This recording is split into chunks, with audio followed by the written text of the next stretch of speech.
Hello everyone, welcome to my channel. मैं अजमत आबदी एक बार फिर से आ गई हूँ आपके लिए बहुत ही interesting, important and informative class लेके, जो आपके लिए बहुत ही हेल्पफुल होने वाली है।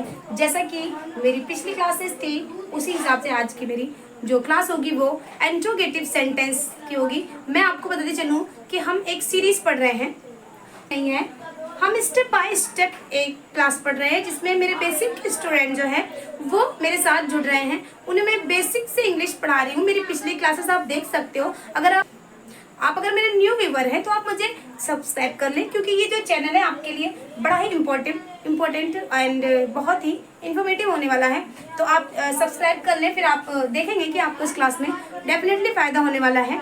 तो मैं बता रही थी कि हम लोग जो है एक सीरीज़ पढ़ रहे थे, स्टेप बाय स्टेप बेसिक से लेकर मैंने शुरू किया था। बहुत ही स्टार्टिंग मैंने अल्फ़ाबेट से की है। आप मेरी क्लास को देख सकते हैं। अगर आप चाहते हैं कि बेसिक से इंग्लिश शुरू करें तो आप मेरी क्लासेस देख सकते हैं। अदरवाइज अगर आप इंग्लिश के जानकार हैं और अपनी नॉलेज को इम्प्रूव करना चाहते हैं, अपने कन्फ्यूजन्स को दूर करना चाहते हैं, तो आपके लिए ये एक बहुत ही नहीं करती हूँ या 1 घंटे में 2 घंटे में मैं क्लास को ख़त्म नहीं करती। बड़ा ही स्टेप बाय स्टेप मैं लेके चलती हूँ क्लास को, ताकि जो मेरी पिछली क्लास से अगली क्लास, एक क्लास तो अपने आप में टोटल होती है, बट मेरी एक क्लास दूसरे से अटैच होती है स्टेप बाय स्टेप। तो लास्ट क्लासेस में हम लोग प्रेजेंट इंडेफिनिट टेंस की शुरुआत हमने जब की थी तो हम पढ़ रहे थे प्रेजेंट इंडेफिनिट के एसरेटिव सेंटेंस, नेगेटिव सेंटेंस। आज हमारी बारी है इंट्रोगेटिव सेंटेंस पढ़ने की। तो इंट्रोगेटिव सेंटेंसेस जो होते हैं उनको हम आज पढ़ लें। तो चलें, आज देर न करते हुए मैं अपनी क्लास को शुरू कर लेती हूँ। Present indefinite tense interrogative sentence, what type and what type. तो व्हाट टाइप जो होता है, इंट्रोगेटिव सेंटेंस जो होता है, उसमें कहीं ना कहीं प्रश्न होता है। आप देखें जैसे नेगेटिव में कहीं ना कहीं नकारात्मकता ना था, उसी प्रकार प्रश्नवाचक वाक्य में आपको किसी न किसी रूप में प्रश्न मिल जाएगा। वो प्रश्न 2 तरह से पूछे जाते हैं, मैं आपको बता दूं। एक होता है व्हाट टाइप, या इसे यस नो टाइप भी कहते हैं। एक होता है हु टाइप, या इसे WH फैमिली कहते हैं। तो यस नो वो टाइप होता है जिसमें आपका आंसर यस में होता है। क्या राम गाना गाता है, या तो राम गाना गाता है या नहीं गाता है। तो आप यस या नो में, क्या शीला मार्केट जाती है, यस या नो, या तो वो जाती है या तो वो नहीं जाती है। इसे व्हाट टाइप का इसीलिए कहा जाता है, या यस नो टाइप का, क्योंकि इसका आंसर यस या नो में होता है। जैसे क्या हम क्रिकेट खेलते हैं, हाँ हम क्रिकेट खेलते हैं। क्या लड़की दौड़ती है, नहीं लड़की नहीं दौड़ती है। तो यस या नो में इसका आंसर पूर्ण हो गया। बट एक जो अलग होता है हु टाइप, इसको WH फैमिली कहते हैं। इसमें जो होता है आंसर जो होता है बड़ा हो सकता है, छोटा सा भी हो सकता है, इसकी लिमिट नहीं होती है। जैसे आपने क्वेश्चन किया कि क्या वह किताब पढ़ता है, तो हाँ वह किताब पढ़ता है या वो किताब नहीं पढ़ता, यस या नो। वह किताब क्यों पढ़ता है, अगर उसमें क्यों आ गया तो आपके बहुत सारे आंसर हो जाएंगे। वह किताब क्यों पढ़ता है, वह किताब नॉलेज के लिए पढ़ता है, वह किताब एग्जाम की तैयारी के लिए पढ़ता है, वह स्टोरी बुक इंटरेस्ट के लिए पढ़ता है, वह जनरल नॉलेज पढ़ता है, एनीथिंग। मतलब कि उसके आंसर जो होते हैं वो वाइड एरिया होता है, उसका बहुत तरह से आंसर बनाए जा सकते हैं। इसीलिए इसे हु टाइप या WH फैमिली। और आप देख लीजिए मैंने लिख भी दिया है कि इसमें क्या क्या क्वेश्चंस आ सकते हैं, उनकी हिंदी भी मैंने दे दी, क्योंकि मेरी क्लास में मैं जानती हूँ कि मेरी क्लास में जो है मेरे बेसिक स्टूडेंट ज़्यादा जुड़ रहे हैं मुझसे।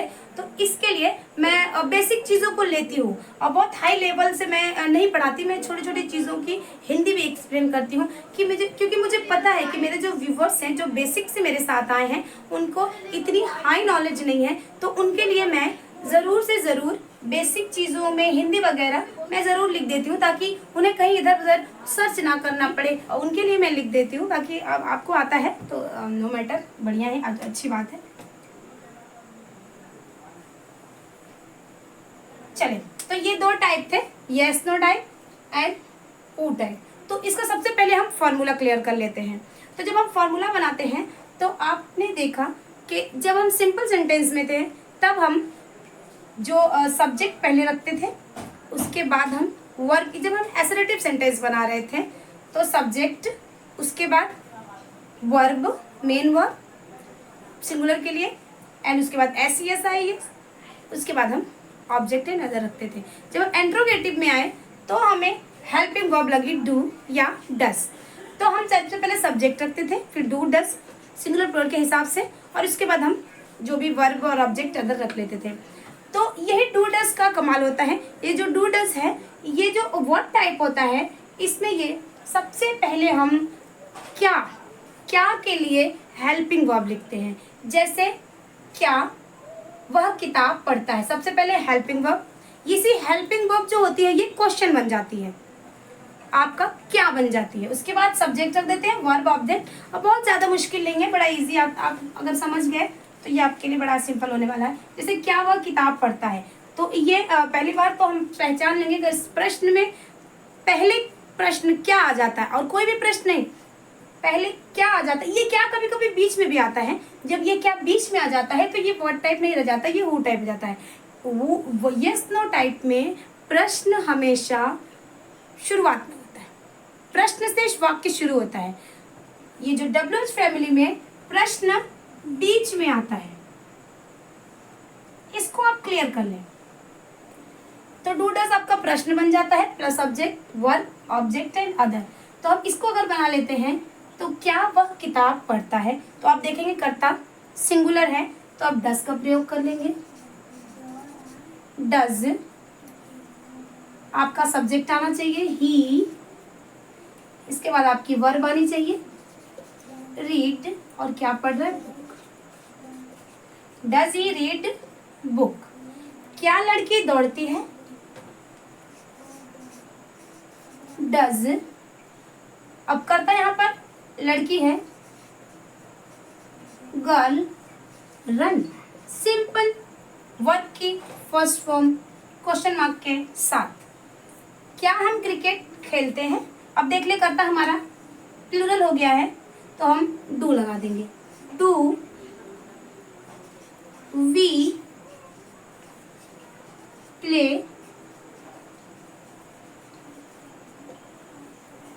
Cricket. Do we play cricket. तो हम देख लेते हैं कि फॉर्मूले के हिसाब से और यस नो टाइप के हिसाब से आप बहुत आसानी से ट्रांजिशन को बना लेंगे। ज़्यादा परेशान होने की ज़रूरत नहीं है, आप फॉर्मूले को बिल्कुल अपने माइंड में सेट कर लें। क्योंकि देखिए मैंने बार बार कहा है कि ये फॉर्मूला जो है सिर्फ इसमें हेल्पिंग वर्ब बदलती है, बाकी हर चीज़ अपनी जगह पे रहती है।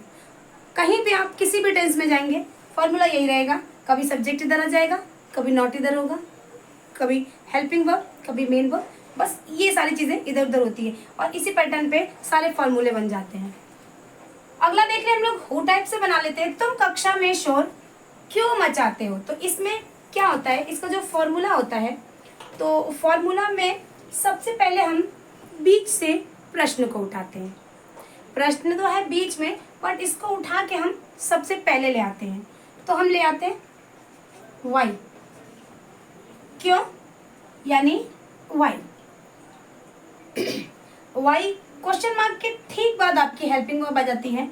तो अब वाई लिखने के बाद आप सिंगुलर प्लूरल कर्ता ढूंढेंगे कि कर्ता क्या कर रहा है, तो कर्ता तुम है, तो तुम जो होता है ये प्लूरल में आता है, वाई डू तुम।